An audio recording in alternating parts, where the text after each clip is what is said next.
Hey everybody, Lars here. Usually what I do with these online videos is I just do review videos, and you're going to see that because you're going to get a review video for Unit 1 either tonight or in the next few nights. But you need to get a little bit of a history lesson. First of all, my name's Lars. I'm Lars Sorensen, and I am the instructor of this course, Python Methodologies for Data Science. And the little bit of history you need to know is this. I have been running this course for the Masters of Business Science program for about the last 3 years. We're starting our 4th year right now. But in the past, we ran the course as a hybrid, where we would meet every 3 weeks or every 4 weeks and have class, and that would occur maybe 3 or 4 times during the semester. This is the first iteration of the Python course that's fully online. So there's not going to be an in-person meeting. So I figured what I would do is I would hop online, and on the days that I teach class for the hybrid section, because I'm running a hybrid section and an online section, I would come home, get some dinner, straighten things out, answer my emails, do all that fun stuff, and then in the evening time, basically do the class again, but do it online for my online people. So that's what I'm doing right now. I'm just going to very quickly run through the class slides, give you a little bit of information, how we run the course, how we're going to do things, talk about Python, talk about computer science education and some things like that. It's not going to take too long. Hopefully I'm going to get up and going in about a half hour and get you out of here. And then I think after this you're going to have a better understanding of what the course is going to be about and how we're going to do things and how we're going to structure things. So basically what I do is I run through, I tell you who I am, then we do a little bit about programming, education. We talk about Python versus other language, hybrid courses versus fully online versus regular brick and mortar, and then we talk about how we're going to run the class. The stuff that you see on the bottom there is basically a run through of what's going to happen in the first review video. So when you get the review video, you'll get an idea about what that stuff is about. First off, who am I? My name's Lars Sorensen. I'm with the computer science department over at Rutgers. I run a lab called The Cave. About 8 years ago, we designed a collaborative lab. It's been popular. It turned into the hangout for the undergraduate computer science department. And basically what I do for the computer science department is I run their tutoring programs. I manage The Cave. I run the lab. I hire tutors for that. I teach a couple of classes and basically work with the students. I'm one of the people that works very closely with the students. I'm also an advisor. So when people have to come for advising for computer science, they come to me as well. That's basically what I do for the computer science department. But as far as my teaching for Python is concerned, I do it for the Masters of Business Science program. So I'm actually doing it not for computer science. There I do the honor seminar and some other things. But for Masters of Business Science, I teach the Python course, okay? People will ask, why programming? Why do we need to learn programming? If you are in the analytics track of the MBS program, it's a necessary part of data science. You need to have the ability to examine data and play around with it and do analysis. And what programming gives you, excuse me, is the cognitive prowess to take your ideas and codify them. It's like taking your logic and getting it down on paper. What I always tell people, and what I have written down right there, is it's functional writing. Usually when we write, it's for communication. It's to tell somebody something else. But now we want to create a computer program, and that's functional writing. That's creating something that's going to be executed, that's going to be run by a machine. And what me and my colleagues often talk about is, if I want to tell you how to do something, it's very easy. We're both humans. We both talk the same language. We have a lot of things in common. We could take a lot of things for granted. Even if an alien came down from space, I could assume that alien had a body, that alien can communicate, that alien probably gets hungry and needs food. A whole bunch of different things about it. Well, if you think about what we have in common with a machine, it's not much. So when we tell a machine how to do something, we have to be incredibly precise. One of the things CS educators do when they go talk to middle school students or even high school students is we hand out pieces of paper and we tell the students write down the instructions to make a peanut butter and jelly sandwich. And they all write it down, and we collect them all. And then all of a sudden, out of a bag, we take peanut butter, jelly, a knife, loaf of bread. Grab the first list of instructions off the stack. And do you think we ever get a sandwich? Not even close. Somebody will say, put the knife in the peanut butter. And without taking the lid off, you try to put the knife in. We assume so many things when we communicate with each other that human to human, we're not very precise. We don't have to be. We're efficient. We've learned those shortcuts where we can talk to each other and convey these different things. With computers, you can't do that. You have to be precise. So it's learning how to be precise and how to communicate with a computer to have them do tasks. Computers are dumb, very dumb. They only do what we tell them to do. But when we tell them what to do properly, they do things incredibly quickly. And that's where you get the value from computer programming and doing computer science. Education, as far as computer science and programming education, how we taught it in the past is nuts, and how we teach it now is a little bit nuts. Back when I went to school, back when dinosaurs roamed the earth, they would give you your intro course, a data structures course, and then just a bazillion different languages. Pascal, Fortran, COBOL, PL1, blah, blah, blah, up and down the line. And then you would extract the different things you should be learning. This is what I do for financial stuff. This is what I do for scientific programming. This is what I do for databases, blah, blah, blah. You kind of abstracted all that stuff out on your own when you went to school in the 80s and the 90s. Now, we've kind of wrapped our heads around computer science education a little better now. We do an intro, we do data structures, we do a discrete math course. Back when I was a kid, they just shot us over to the math department and said, take probability and statistics. Now we do a proper discrete math course, set theory, graph theory, induction, the kind of things you need to know as a computer scientist. And we have a proper computer organization or computer architecture course to show people how computers work and why they work the way they work. So that's good in that area, but something happened back in 1995. Java came around. And Java, people your age, I'm assuming you're a lot younger than I am, don't remember that before Java, you had to pay for compilers. You had to pay for your C++ compiler or your Pascal or whatever you had. Java, when it came around in 95, was free. Sun Microsystems. It was the first language that was like completely free. You could hop on the internet and download it for free. So that made it incredibly, I don't know what it says about colleges, cheap. Colleges ran right out and got Java. Also at the same time, the internet was becoming popular and Linux was coming of age. So then all of a sudden, in a quick 2-3 year span, all of a sudden you had the internet. You could get online and get all these free resources. You had a programming language that was a decent object-oriented programming language that was free. Very soon after, you got the editor Eclipse that was also free. And you could download a whole operating system that would work on commonly what your PCs were in 8086 architecture. And all of a sudden, all these things were free. So the colleges ran right out there and their back-end infrastructure started running Linux. They were teaching Java in their classes and doing all that stuff.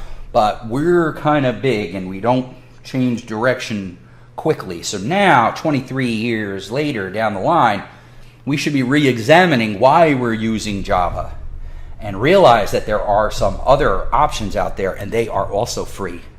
Because now we live in open source land and there's a lot of free things out there that we could be using. Python being one of them.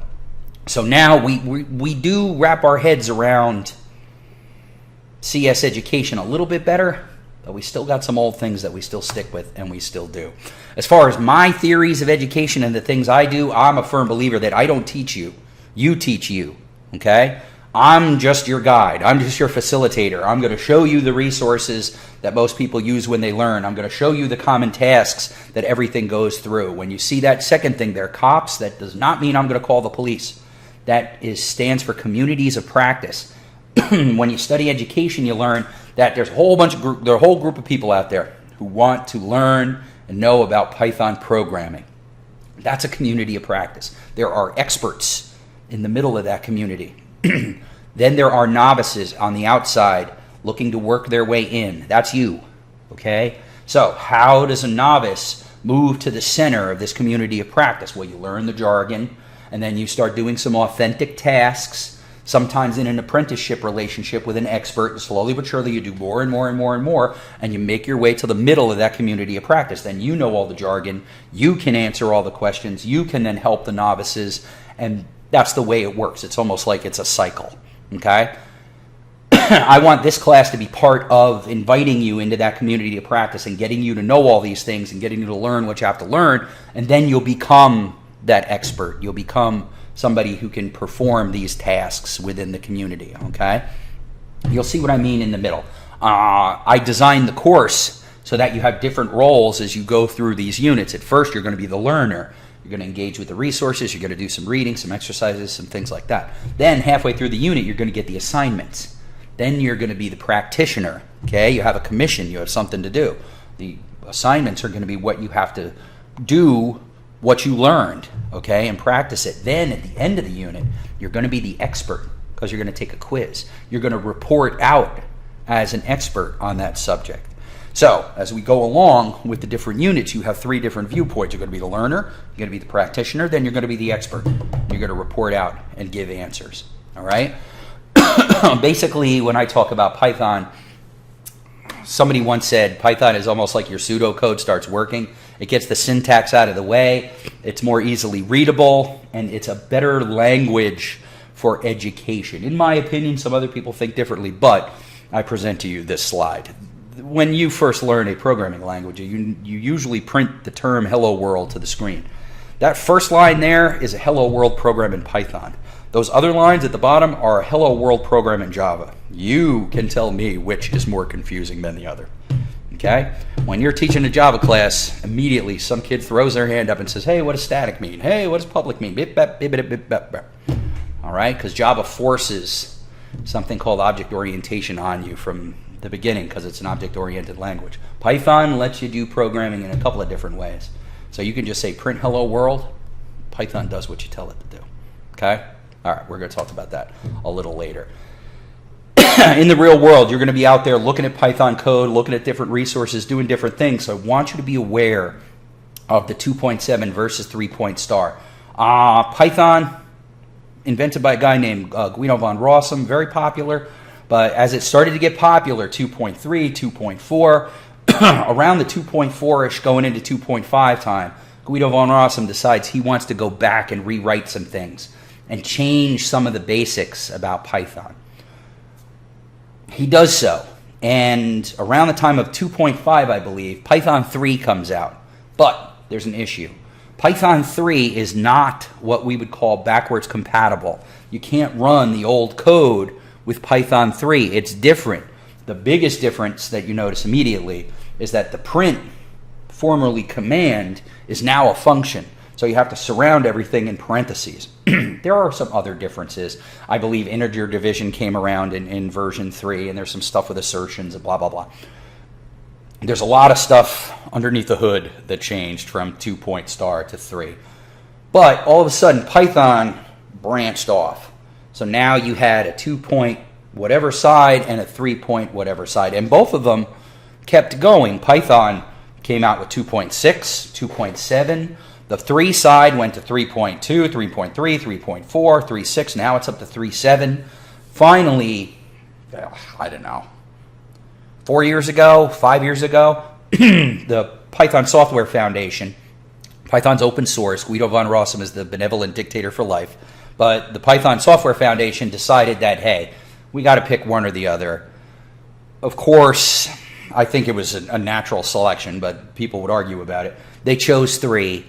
So the 3-point star side is going to continue to be developed and continue to be worked on. Someday there will be a Python 4.0, okay? There will never be, like I always say, you never say never because you don't know what's going to happen. But there's probably not going to be a Python 2.8, okay? Because they stopped at 2.7. They still released security patches for a while, but now I think they've even stopped that. So the 2.7 branch is what we call deprecated. But I want you to be aware of it because there's a lot of 2.7 code out there. Python's very popular with scientists, and they write code and they throw it out there on the web. There's a super popular thing called Sakai that allows psychologists to create tests and stuff like that. That's in 2.7. There's a lot of popular bio code in 2.7. There's a lot of stuff out there. So as long as people don't want to upgrade their code and get it working in 3, that 2.7 stuff is going to be out there. I want you to be aware of it. I want you to be aware of the story and know that, hey, there is a difference. Because there's so much old 2.7 working code out there, you can still go to python.org and download a copy of 2.7. They have it there. But they only have the one copy because it's not going to be worked on anymore. It's like, boom, it's done. It's going to be that way forever going forward, okay? The 3-point-star side, which is now 3.7, is going to keep growing and keep getting supported and keep getting worked on, okay? All right. So a couple tips about hybrid classes. It's even more important for you because you're fully online. Some of the best practices that I tell students about with hybrids and online classes is to make sure you communicate. What you're not going to have is you're not going to have that touchstone. You're not going to have that class to go to and get information and get grounded and say, okay, I need to do this. I need these assignments. I need that. Usually people use class for that. We're going to have to find another way to do that in an online setting. So what I usually do is I use a lot of announcements and a lot of emails. And I always want people to know what's going on, when the deadlines are, when things are due, what's going to happen. I don't ever want to say, hey, okay, great class, blah, blah, blah, and then not communicate for like 5 or 6 days. That's crazy. You do not want to do that in an online setting. I want to make sure everyone's stable, everyone's secure, everybody knows exactly what's going on at any given time. So you're always going to see me communicating. I'll tell you another story. I'm transitioning from Sakai to Canvas. When I did announcements in Sakai, they automatically got sent to everybody's email addresses. So I started using that kind of as an email blaster. Now that I'm using Canvas, I find out that a student has to click something so that all the announcements are sent to their mailboxes. Please, if you can, do that, because I want it to be a push notification. When I do an announcement, I want you to see it. I want you to see that subject in your inbox so you know what's going on. Hey, there's deadlines. Hey, quiz tomorrow, don't forget. Hey, we got class. You guys won't have class, but you know what I mean. Whenever I want to announce something, I want you to see it. Okay, so if you can do that, do that. I'm in Canvas right now. I'm going to make it a practice of doing announcements in the announcement section, and then I'm going to resend it via the inbox. But Canvas, for whatever reason, is like the old Soviet Union. They don't want anything going out and they don't want anything coming in. So when I say I need a list of all the email addresses, the help desk is like, oh, what do you need that for, comrade? You can use the inbox. The Canvas inbox can do everything you need. I don't like that kind of answer. The Soviet Union fell apart for a reason, because that doesn't work. You gotta be open. And not being able to just shoot things out to regular emails is kind of weird to me, but I'm gonna try to work around it and see what we can do. So I'm gonna communicate a lot. I'm gonna send a lot of announcements. I'm gonna send a lot of emails. Hopefully we can get things working so we get a workflow going with the new Canvas stuff. All right? Another thing, sitting up there on the screen, check in every day. If you can't check in every day, every other day, just to make sure everything is okay. This is a course that is going to reward you if you do a little bit every day. If you wait 5 or 6 days and then try to cram everything into 3 hours, it's not going to work. It's designed so you get 3 coats of paint. Learner, practitioner, expert. Okay? Nobody, I don't care how smart you are, I don't care how good you are, nobody ever learned how to program without practicing. It rewards practice. You need to practice. Practice, practice, practice, practice, practice, practice. All right? All right.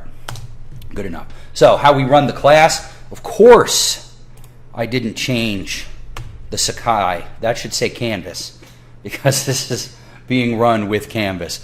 Make sure to get the announcement emails like I was telling you about. Hold on. We're not going to leave this way.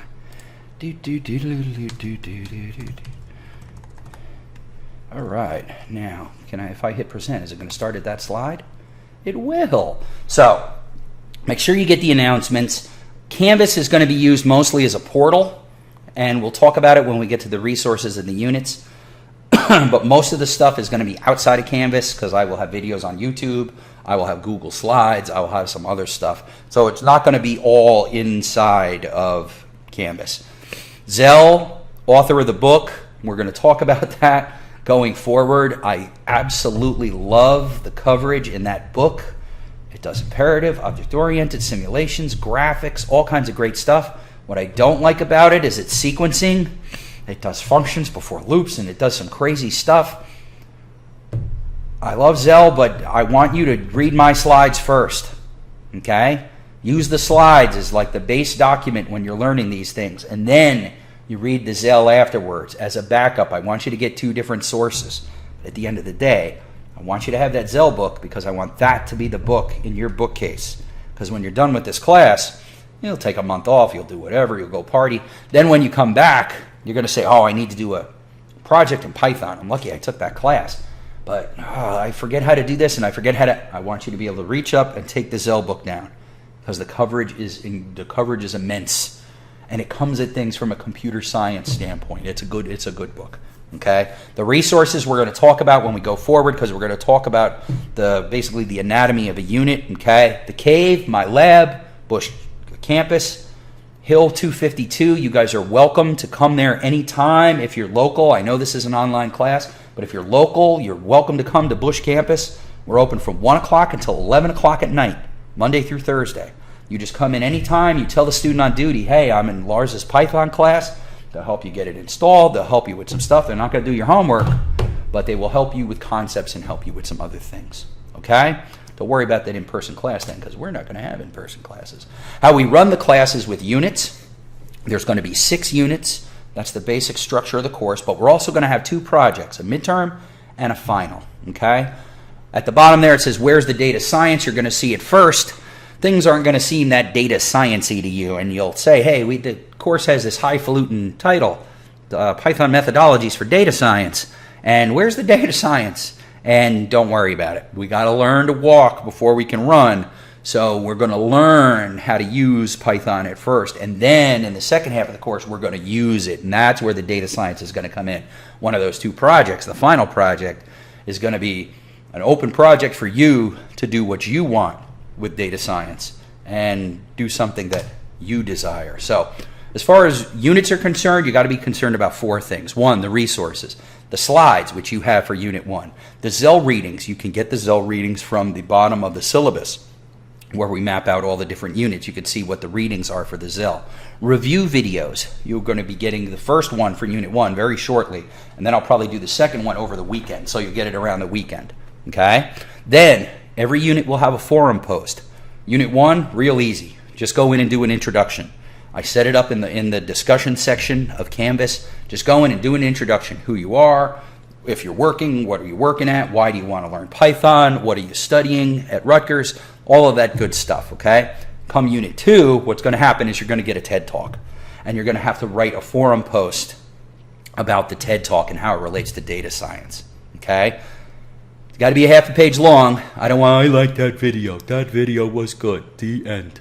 That's not a forum post, all right? This is grad school. This is the show. You got to do a real forum post and get it up there. It's less than a half a page, I'm going to ding you. It's going to cost you a point, all right? It's got to be put in 3 days before the end of the unit, because I want your classmates to have a chance to read it. Put it in late, I'm going to ding you, all right? They're worth 5 points, but some people get 3 if they don't do it right. Low-hanging fruit. Those points add up. You want to do your forum post right. Half a page. When I say half a page, I mean 12-point font in Word. Makes half a page. And I know by eyeballing it what half a page is. So if you want to test it, make sure that your text is half a page, 12-point font in a Word document, and you should be good. Halfway through the unit, you're going to get your assignments. One's going to be medium. It's going to go over some topics, but it's not going to be super tough. The other one's going to be harder. Okay? You're going to get 2 assignments per unit. So at the end of the day, you're going to have 12 assignments because you have 6 units, all right? Then, at the end of the unit, there's going to be a quiz. Newsflash.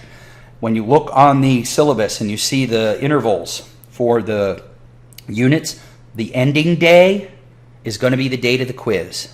The ending day is going to be the day the assignments are due. So I always tell people, front load the work with the assignments a little bit so that you're done with them a couple days beforehand. Then you can study for the quiz, take the quiz, and you're done. And everybody's happy and everything is good, okay? Quizzes are not really quizzes. They are 1 day long open book projects because it's Canvas. You can sit at home. You can do the code on Python, you could read in a book, you could do whatever you want. Just make sure you do it by yourself. Quizzes are not meant to be group projects. Do not do them with classmates, okay? As odd as this may sound, if you do it with your classmate, I'm going to know, all right? I don't even know if I should tell you why. I'm going to know.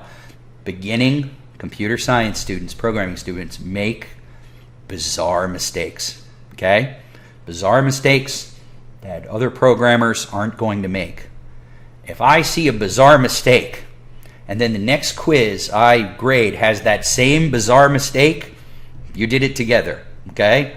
There are certain things, when you're a programmer, if you want to ask me the question again, I'll be glad to sit down and we'll laugh about it. But if beginners make weird mistakes, and if these weird mistakes are in two different places, we know that you did it together with somebody else. It's how we catch people. Don't get me started on the cheating thing. Actually, we're going to talk about the cheating, so I'll save it for a little bit later. Those are the basic components or anatomy of a unit. You have a week with the resources to study up, to see these things, to steep in it a little bit. You do your forum post in the meantime. Then you'll get your assignments. Then you'll have your quiz. Okay? You get it all graded. We'll send you back the grade. I don't use any of this gradebook stuff. I never use gradebook in Sakai. I'm not going to use it in Canvas. Do it on an Excel spreadsheet on my hard drive. Once the unit is done, I'll send you your grades. Boom.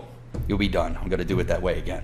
Okay? So you'll always know where you stand in the class. You'll always know where your grade is at, about how you're doing, and what's going on. All right? Now, academic, here we are, academic integrity. I'm going to get on my soapbox for a little bit. In computer science, in order to cheat well, you have to know as much as somebody who can do the assignment properly. So why the hell would you not just do the assignment properly? Why would you risk it? Everybody who's a computer programmer or a computer scientist knows how to cheat. You have to change the comments, then you have to change the variable names, then you move around the indentation a little bit. Newsflash, you can't do that in Python. White space matters, okay? So it's always going to look the same. Then you change the logic just a little bit so it's not exactly the same logically, okay? If you're smart enough to do all of these things, then you're smart enough to do the damn assignment the right way. So do it the right way. Why would you risk being caught cheating? If you're caught cheating, you're going to fail the course. Okay? It's happened before. We've had it happen, usually around Unit 5, when we'll talk about it when we get there. We've had a couple of cheating incidents in this course. And all of a sudden the students are like, oh, I can't believe this happened. Oh, blah, blah, blah, blah. Don't cheat. Just don't cheat. We know it's all there on Stack Overflow. We know you could put any problem in Google and a different code will show up. You know what? If you use it, we'll know. We know. After you're done with this course, talk to me about it. I'll show you. I'll tell you. You'll understand it yourself because you'll know how to code then. You'll be like, yeah, you're right. That is easy to see, blah, blah, blah. If you cheat, we'll know. So don't cheat.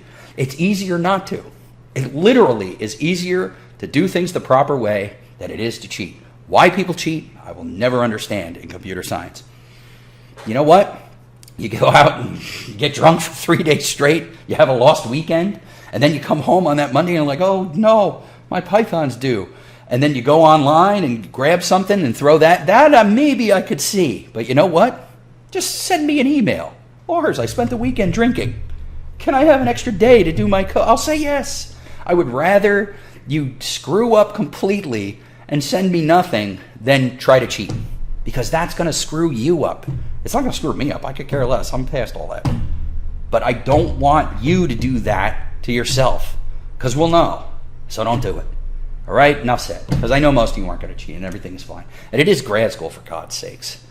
So you shouldn't have the problems we run into. But still, I mean, I've run this as a grad class the last 3 years, and we've had 3 cheating incidents, 2 pretty serious ones. So, I mean, it's tough. Because basically it's a beginning class, and any problem I give you, if you Google it, you'll find code out there. Don't use it. I'm telling you right now, don't use it. We have nerdy ways of knowing. Nerdy ways, okay? Some closing remarks, just some things to finish up. I'm always going to be available. biglars@cs.rutgers.edu is my email. But I tell people, if you have a question, put it in the forums. Because that way if I answer it there, I can answer it for everybody and not just one person. Don't talk about assignments in the forums. All right, I'm going to keep that same face and say, don't talk about quizzes in the forums, because people will forget that they're in an online class or that everybody can read what's going on there and say, hey, the answer to number 7 is 4, right?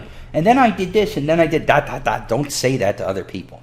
I don't want that to happen, all right? If you're local, if you're around Central Jersey and you have the time and you want to come to the cave and maybe talk to my iLab assistants and get a little assistance and get some help and get some stuff, please come by. You're more than welcome. Absolutely more than welcome. Check in at least every other day. Try to look at the Canvas settings and click any boxes you have to have announcements sent to your email and or anything that arrives in your Canvas inbox sent to your real email. Because as far as real email is concerned, I'm lost. Because I can't see, when I look up people on my Professor Canvas interface, I don't see emails. Now, I can go to Regis, which is the Rutgers rosters, and I get your net ID, and I can append at rutgers.edu, but some people don't use that. They use their Gmail, or they use something else. I'm going to do the announcements. I'm going to do the inboxes. I'm praying to God that the communication is good enough. I'm praying it's going to be that way on the online version, because we definitely need to be in touch with each other in the online version. If after a couple of weeks I think the communication is spotty, what I'm probably going to do is collect everyone's email and just make an email list in my Thunderbird on my laptop, and then I'll do announcements with that, because I need to make sure I'm in contact with you guys. I need to make sure that you guys can get announcements. Okay? All right. Then I'm going to leave it at this. This is the end of class 1. This is pretty much maybe a little truncated, but this is pretty much the same class that the hybrid kids got. All right? So you have this. You're also going to get the review video for the first part of Unit 1. And then later on, this unit, you're going to get the second one. And then that's going to pop up, okay? Watch for the announcements. If you have any questions, you can send me email. You can put things in the forum, and you can do things that way, all right? After a unit, you're going to go, oh, okay, I get it. Now I know what to do. Right now, you're like, when do I have to do this? When are the assignments going to go? Just remain calm. Follow along. Right now, read that syllabus. Read that 101 document. Read the slides, okay? And then watch that first video, and then slowly but surely, it'll all happen for you. All right? All right, good luck. Glad to have you in class. I'll talk to you soon. Bye.